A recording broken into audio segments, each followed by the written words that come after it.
Hello everyone, कैसे आप सभी। आई होप आप सभी अच्छे हो, अच्छे से पढ़ाई भी कर रहे होंगे। बेटा लास्ट क्लास में हमने बात करी थी about the types of permanent tissue, है ना। लास्ट वीडियो में हमने जो परमानेंट टिश्यू के जो 3 टाइप्स थे उनके बीच में कंपैरिजन कर लिया था कि क्या क्या सिमिलरिटीज और क्या क्या डिसमिलरिटीज है। इस वीडियो में, आज के वीडियो में बेटा मैं जो टाइप्स हैं इनकी स्क्लेरेंकाइमा की और कुछ दूसरे पॉइंट्स हैं जो पैरेन्काइमा और कोलेनकाइमा के, वो हमें यहाँ पर डिस्कस करने हैं। ठीक है, तो सबसे पहले हम देखते हैं टाइप्स ऑफ स्क्लेरेंकाइमा। बेटा आज हमें देखना है टाइप ऑफ स्क्लेरेंकाइमा। हमने बोला था कि जो sclerenchyma that is the dead tissue जो डिवाइड नहीं करते हैं, जिसके अंदर लिग्निन का डिपोजिशन होगा, पिट भी के होंगे, प्रेजेंट होंगे, जहाँ से वाटर पास आउट कर सकते हैं। हमने लास्ट वीडियो में बात की थी कि स्क्लेरेंकाइमा है द 2 टाइप्स। कौन कौन से हैं? द वन इज द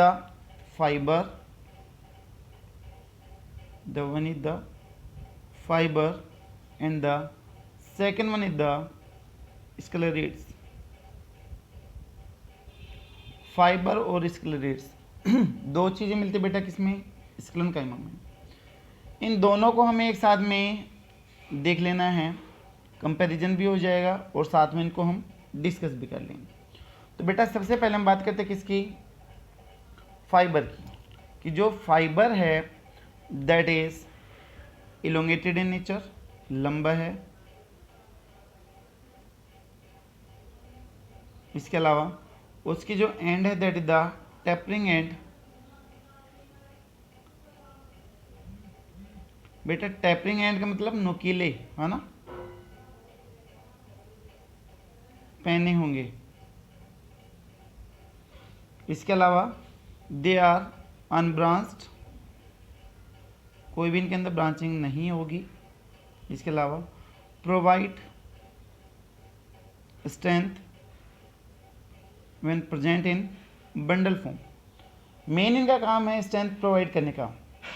अगर बेटा ये बंडल में होंगे तो ज़्यादा स्ट्रेंथ हमें देंगे।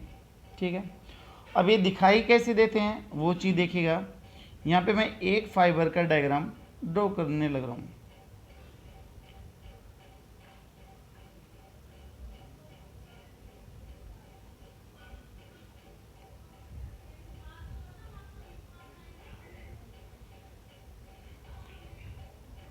यहाँ पे आप देख सकते हो ये फाइबर के एंड हैं जो कैसे बेटा पॉइंटेड हैं, यानी कि थोड़े से नुकीले हैं, है ना। इसलिए इनको हमने टेपरिंग एंड बोला है। तो they have the tapering and.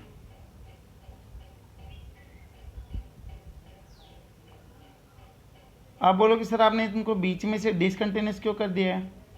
तो बेटा डिसकंटिन्यूस करने का रीज़न ये है कि दे हैव द पिट्स। जहाँ पर ये डिसकंटिन्यूस है वो क्या है? यहाँ पर पिट्स हैं। तो इसकी हम लेबलिंग करते हैं। तो these are the tapering end. ये क्या हुए हैं? Tapering end. ये जो वाल जो थिक हो रही है यहाँ पर बेटा किसका डिपोजिशन है? डिपोजिशन ऑफ लिग्निन, है ना। लिग्निन का डिपोजिशन है जो इसको थिक करने लग रही है। ठीक है, बीच बीच में कहीं पे आपको जो लिग्निन का डिपोजिशन है वो नहीं दिखाई दे रहा है। तो यहाँ पर जो एरिया है वो कैसा है? फ्री है। तो दिस वन इज द पिट्स। ये पिट है बेटा, और ये जो पिट होंगे यहाँ से वाटर क्या कर सकते हैं? पास आउट कर सकते हैं। ठीक है, तो वाटर कैन पास, जो पानी है यहाँ से गुजर सकते हैं। सिर्फ वहीं से गुजरेगा जहाँ पे पिट होंगे। अदरवाइज अगर आप बात करोगे पानी को बीच में से क्रॉस करने की, तो बेटा पानी कभी भी लिग्निन में से क्रॉस नहीं करेगा। तो ये जो पोर है जो बीच के, जहाँ पर लिग्निन का डिपोजिशन एब्सेंट है, तो ये क्या कहलाता है? आपका पिट कहलाता है। ठीक है, इसके अंदर आपको फ्री स्पेस दिखाई दे रहा है, खाली जगह दिखाई दे रही है थोड़ी बहुत। That is known as the lumen. इसको बेटा हम क्या बोल देते हैं? ल्यूमन बोल देते हैं, नोन एज द ल्यूमन। ठीक है। अभी होगा क्या कि जैसे जैसे लिग्निन का डिपोजिशन बढ़ता जाएगा तो बेटा जो ल्यूमन है वो धीरे धीरे क्या होती जाएगी, फिल होती जाएगी या फिर कवर होती जाएगी। तो डिपोजिशन होने की वजह से ल्यूमन का साइज छोटा होना, that is known as the obliteration. ठीक है, तो यहाँ पर मैं एक टर्म लिख रहा हूँ, दैट इज ओब्लिटेशन। ओब्लिटेशन इसमें लिख देंगे हम size of lumen continuously get reduced due to deposition of lignin on the wall, and that reduction in size is known as the oblitation। और बेटा जो ये इसका साइज धीरे धीरे जैसे मान लो डिपॉजिट होता जाएगा तो ल्यूमन का साइज क्या होता जाएगा, नैरो, छोटा होता जाएगा, उसको आप ओब्लिटेशन बोलते हो। ओब्लिटेशन जो टर्म है वो आप एक आगे भी पढ़ोगे, जहाँ पर आप पढ़ोगे कि जो प्राइमरी फ्लोएम है that will get crush down during the secondary growth. तो crushing of primary phloem is known as the obliteration. वहाँ पर भी बेटा ये ओब्लिटेशन ही कहलाता है। अगर हम एग्जाम्पल की बात करें कि जो फाइबर है वो कहाँ कहाँ पर मिलेंगे, तो बेटा हम एग्जाम्पल में मेंशन कर सकते हैं। जैसे कि आपने देखा था जूट रोप, जो रस्सी वगैरह होती है वो फाइबर की बनती है। इसके अलावा जो कोकोनट कोयर हैं, कोकोनट कोयर का मतलब जो नारियल के जो हेयर है ना, जैसे नारियल है उसके ऊपर ऐसे जो धागे होते हैं वो क्या कहलाता है आपका, कोकोनट कोयर कहलाता है। तो वो भी क्या बेटा आपका फाइबर है। ठीक है, प्लांट सेल में सबसे जो लंबी सेल मिलती है दैट इज द फाइबर। तो fibre is the longest cell in the plant. Plant के अंदर सबसे जो लंबी सेल है वो कौन सी है, फाइबर है। हमने लास्ट वीडियो में देखा था कि जो साइज है किसका, जूट फाइबर का और बर्मेनिया का, वो कितना था बेटा, that was the 55 centimetre long था। यानी कि हम प्लांट सेल को ईजिली नेकेड आई से देख सकते हैं, और जबकि एनिमल के केस में ऐसा नहीं था। एनिमल के केस में जो सेल का साइज है वो छोटा होता है, जो हमें जनरली नेकेड आई से नहीं दिखाई देता है। तो बेटा ये तो बात हो गई किसकी, फाइबर की। अभी बात आती है किसकी, स्क्लेरेट्स की बात आती है। ठीक है, तो देखो स्क्लेरेट्स कैसे होगा उसका फीचर देखते हैं। They are the irregular in shape, irregular होगा, कोई भी इसकी फिक्स शेप साइज नहीं है। इसके एंड कैसे होंगे बेटा, have the blunt and. Blunt का मतलब मोटे होंगे, है ना। दे में भी ब्रांच और में भी अनब्रांच, ब्रांच भी हो सकते हो और अनब्रांच्ड भी हो सकते हैं।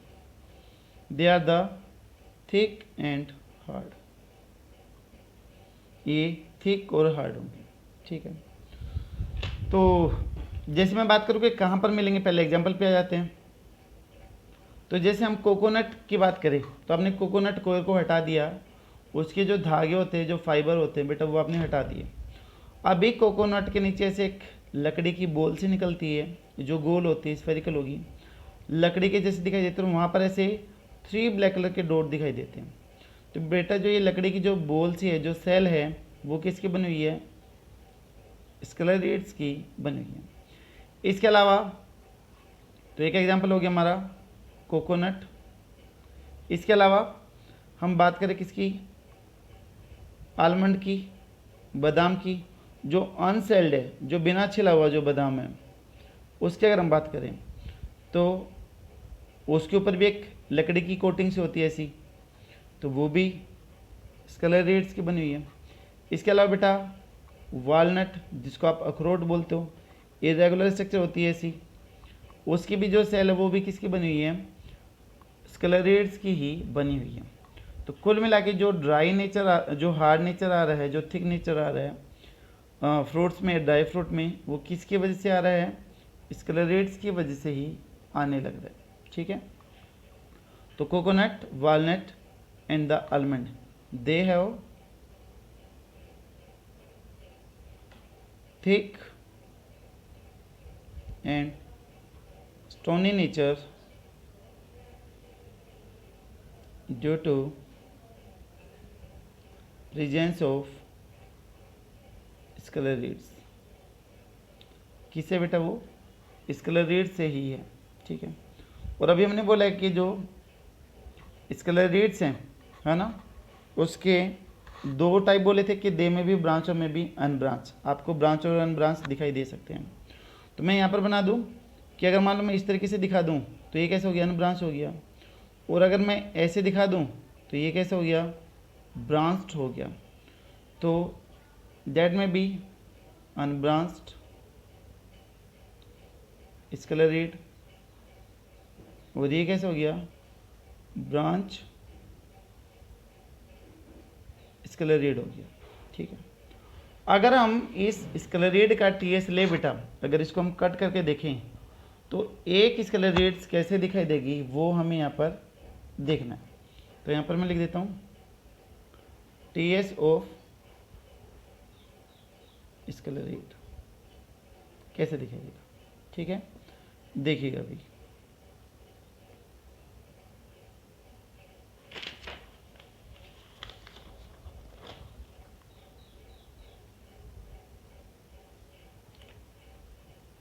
ये बेटा कट होगा तो कुछ ऐसे ही दिखाई देगा, स्फेरिकल नेचर का।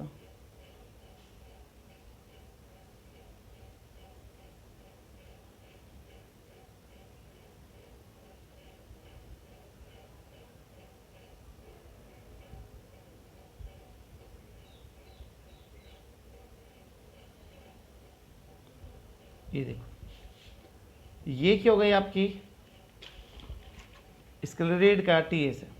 ठीक है, इसके अंदर आपको डिपोजिट मिलेगा किसका, ये जो आपको थिक रीजन दिखाई दे रहा है, that have the deposition of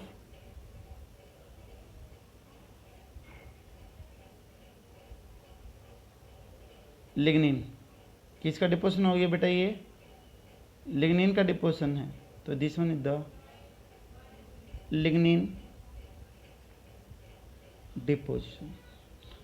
और लिग्निन के डिपोजिशन से ये चीज़ कैसे बन गई है, थिक एंड हार्ड बन गई है, highly thick and hard. Lignin के डिपोजिशन की वजह से ये थिक और हार्ड हो गई है। ठीक है, दूसरा, जहाँ पर लिग्निन का डिपोजिशन एब्सेंट है बेटा, वो क्या बन गया है, पिट है। ठीक है, तो यहाँ पर लिग्निन इज एब्सेंट, लिग्निन क्या है, एब्सेंट है। तो यहाँ से जो वाटर बेटा वो इजीली क्या कर सकते हैं, पास आउट कर सकते हैं। ठीक है, तो वाटर कैन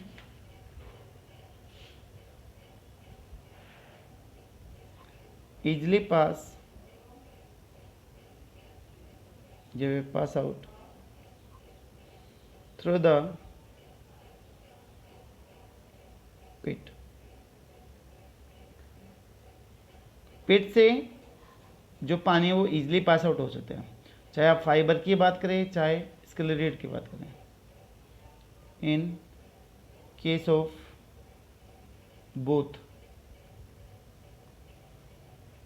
फाइबर एंड स्क्लेरेट, दोनों के अंदर पिट हैं और दोनों में से पानी इजीली पास आउट हो सकते हैं। ठीक है, अभी पिट के कौन कौन से टाइप हैं वो हम आगे देखेंगे, लेकिन अभी after the type of the sclerenchyma, now next topic is the types of sclereids. Types of sclereids, कि जो स्क्लेरेट्स हैं उनकी कौन कौन सी टाइप हो सकती है on the basis of their shape. Shape के बेसिस पे हमें बेटा बात करनी है। कौन कौन से देखो मैं लिख रहा हूँ, देखते जाना फटाफट। फर्स्ट वन इज द ब्रेकिस्केलेरिड्स,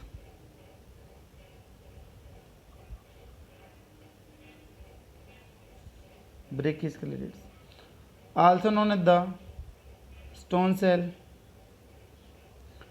और इसकी जो शेप है that is the isodiametric, shape is the isodiametric, ठीक है। Second one is the macro sclereids that is known as the rod shape, इसकी शेप कैसी है, रोड शेप है। ये कहाँ पर मिलेगी, अब इनकी प्रेजेंस और देखेंगे, है ना। थर्ड वन टाइप हो गई है that is osteo sclereid that is the known as the prop cell और also known as the barrel shape, इसकी जो शेप है वो कौन सी शेप है, बैरल शेप है। इसकी प्रेजेंस देखते हैं। फोर्थ वन टाइप हो गया आपका that is the astro sclereid, astro का mean that is star shape, ठीक है, इसकी प्रेजेंस। और लास्ट वन आ गया that is the tricho, tricho का मीन हेयर, कि जो हेयर के जैसे अपीयर होगी उसको हम ट्राइको स्क्लेरिड्स बोल देंगे, ठीक है। तो दीज आर द हेयर। तो बेटा एक तो इनकी शेप इंपॉर्टेंट है कि इनकी शेप कौन कौन सी है, दूसरे इनके एग्जाम्पल यानी कि इनकी प्रेजेंस के कहाँ कहाँ पर मिलेगी। सबसे पहले हैं ब्रेकिस्केलेरिड्स, तो प्रेजेंट इन कहाँ कहाँ पर मिलेगी, देखिएगा पिथ, पिथ में मिलेगी, कोर्टेक्स में मिलेगी, है ना, बार्क में मिलेगी, और पल्प ऑफ गुआवा, जो अमरूद होता है उसके पल्प में मिलेगी बेटा। कई बार कंपटीशन एग्जाम में क्वेश्चन पूछे जाते हैं कि which one is the responsible for the crunchiness of fruit pulp, जो फ्रूट का जो पल्प है, जो उसका गुद्दा है, जो एडिबल पार्ट है, उसके अंदर जो क्रंचीनेस है, जो कुरकुरापन आ रहा है, वो किसकी वजह से आता है। तो आंसर आएगा स्क्लेरेंकाइमा। स्क्लेरेंकाइमा में अगर बात कर दे तो किसकी वजह से, स्क्लेरिड की वजह से। और स्क्लेरिड में भी अगर बेटा टाइप पूछ दे तो कौन सी, ब्रैकिस्क्लेरिड आ जाए उसमें। क्लियर है। मैक्रो की अगर बात करें ये कहाँ पर मिलेगा, present in seed coat of legume, जो लेग्यूम हैं, जो लेग्यूमिनेसी फैमिली में आते हैं, दाल वगैरह, उनकी सीड कोट के अंदर ये प्रेजेंट होगा। ओस्टियोस्क्लेरिड ये कहाँ पर मिलेंगे, present in seed coat and leaves, पत्तियों के अंदर भी ये मिलेंगे, ठीक है। एस्ट्रोस्क्लेरिड ये कहाँ पर मिलेगा, petiole of hydrophytes and leaves of T, ठीक है। लास्ट वन है ट्राइकोस्क्लेरिड, ये कहाँ पर मिलेगा, प्रेजेंट इन हाइड्रोफाइट्स। इसके अलावा इसके एरियल पार्ट्स में मिलेगा, और एक है आपका रूट ऑफ मोनेस्ट्रा, यहाँ पर ही मिलते हैं बेटा। इनमें जो सबसे मेन है, एक तो है पल्प ऑफ गुआवा या फिर क्रंचीनेस के लिए जो रिस्पॉन्सिबल है वो पॉइंट, एक आ जाएगा कि जो टी है उसमें कौन सा मिलेगा, ये आपका जाएगा, ठीक है। और इवन कई बार लेग्यूम का भी आपसे पूछ सकते हैं, बट ये दो सबसे मेन है। तो ये हो गई स्क्लेरिड्स की types on the basis of their shape, कि उनकी शेप कैसे, उसके बेसिस पे इसके टाइप्स आते हैं। क्लियर होगा। लास्ट वन है that is type of collenchyma on the basis of their deposition. हमने बोला था कि जो कोलेनकाइमा की जो वाल है वो किनारे पे से बेटा कैसी है, ठीक है, कॉर्नर पे किस चीज़ का डिपोजिशन है, हेमीसेलुलोज और पैक्टिन का डिपोजिशन है। अब कॉर्नर पे किस तरीके से वो डिपॉजिट हो रही हैं उसके बेसिस पे हमें यहाँ पर इसके टाइप्स देखने हैं। तो टाइप्स ऑफ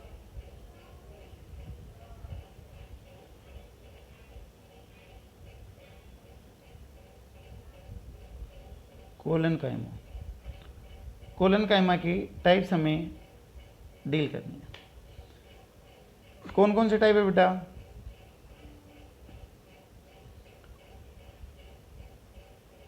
एंगुलर सेल, दूसरा है लेमिनेट सेल, और तीसरा है बेटा लैक्यूनेट।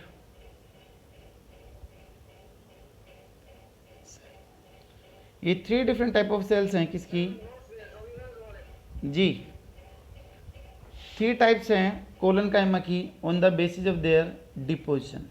ठीक है, देखो सबसे पहले एंगुलर, नेम बता रहे कि तब डिपोजिशन कहाँ पर होगा, एंगल्स के ऊपर होगा, तो वो आपका एंगुलर डिपोजिशन कहलाता है।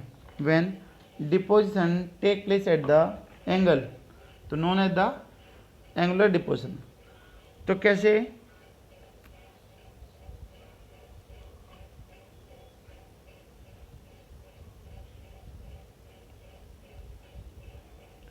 ये सेल है बेटा।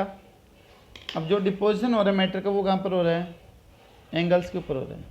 जो ये किनारे हैं अगर यहाँ पर डिपॉजिट हो जाए तो वो क्या कहलाएगा, आपका एंगुलर डिपोजिशन कहलाएगा। ठीक है, तो डिपोजिशन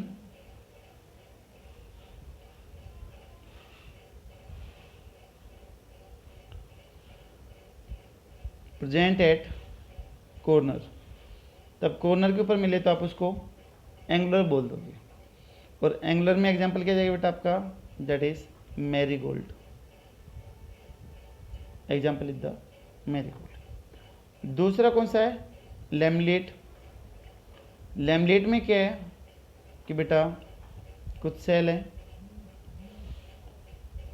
इसमें जो डिपोजिशन होगा वो कहाँ पर होगा, रेडियल और टेंजेंशियल एंगल पे होगा। When deposition present at radial and tangential angle, है ना। अभी आपको मैं ये समझाता हूँ कि रेडियल और टेंजेंशियल क्या है, वो देखिएगा।